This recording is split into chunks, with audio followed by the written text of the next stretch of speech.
সরকার পতনের ১ ঘণ্টা আগেও যে ছেলেটি দুনিয়ার আলো বাতাসে খেলছিল, সে ছেলেটি এখন শুধুই মাত্র ছবি।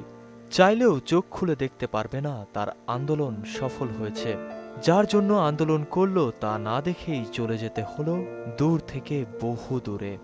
বলছি রাজশাহী নগরীর রানীনগর এলাকার নিহত যুবক সাকিব আঞ্জুমের কথা। রাজশাহী বরেন্দ্র বিশ্ববিদ্যালয়ের সিএসই ডিপার্টমেন্টের ১৭তম ব্যাচের শিক্ষার্থী সে।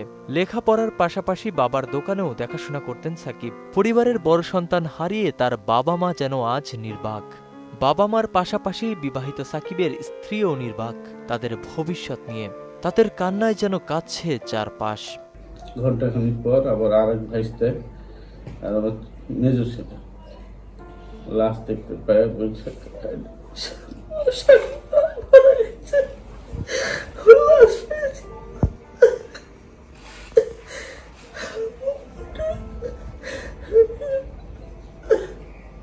পাঁচই আগস্ট সরকার পতনের এক দফা দাবিতে সকাল থেকে নগরীর তালাইমারি সংলগ্ন রাজশাহী প্রকৌশল ও প্রযুক্তি বিশ্ববিদ্যালয়ের সামনে জড়ো হতে থাকেন বৈষম্য বিরোধী শিক্ষার্থীরা। পরে দুপুর ১টার দিকে বিক্ষোভ মিছিল নিয়ে নগরীর স্বচ্ছ টাওয়ার মোড়ে আসেন বিক্ষুব্ধ শিক্ষার্থীরা।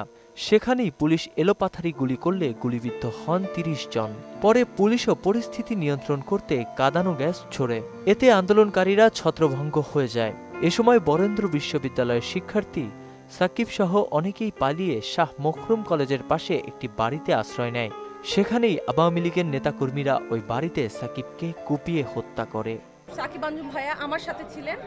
উনি আমরা যখন একসাথে একটা বাসায় ঢুকি, ওনাকে তখন আমাদেরকে ধাক্কা দিয়ে সরাই দিয়ে ওনাকে পিছন থেকে একটা কোপ দেওয়া হয়।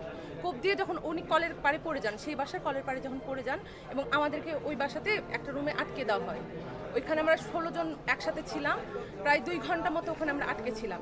এরপর থেকে আমাদেরকে ওই বাসা থেকে বের করে দেওয়া হয় এবং ভাইকে সেখানেই রাখা হয় অ্যাম্বুলেন্সের জন্য। কিন্তু সেই ততক্ষণ পর্যন্ত ভাইয়ের শেষ নিঃশ্বাসটা চলে যায়।